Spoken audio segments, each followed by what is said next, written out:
जाई देवघर नगरिया गे बाकी सीते मोटी के कबरिया देश विदेश ते भले घुमले घुमले सहरिया गे सुनो अरे देश विदेश ते भले घुमले घुमले सहरिया गे बाकी सीते मढ़ी के कबरिया ले जाई देवघर नगरिया गे बाकी सीते मढ़ी के कबरिया ले जाई देवघर नगरिया गे बाकी सीते मढ़ी के कबरिया ले जाई देवघर नगरिया गे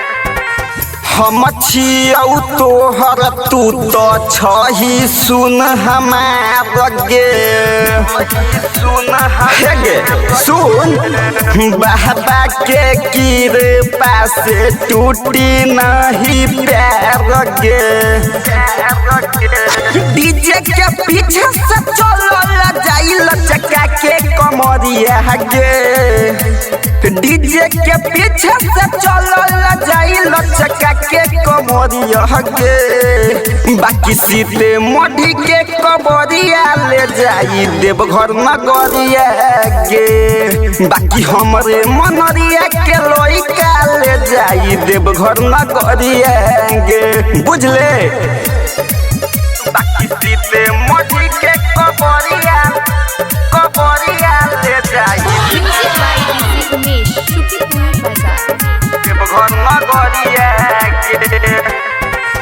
गेरुए कलर सूट गेरुए तोर ओढ़निया गे सुन जियो जितेंद्र के बन भी तू ही कनिया गे साजू के सब कन्हाई जाई बान्ही पगड़िया गे छोटू बिहारी सब कन्हाई जाई बान्ही पगड़िया गे बाकी सीते मढ़ी के कबरिया ले जाई देवघर नगरिया गे बाकी हमरे मनरिया के लइका ले जाई देवघर नगरिया गे बुझले रौनक रिकॉर्डिंग स्टूडियो मेजरगंज सीतामढ़ी।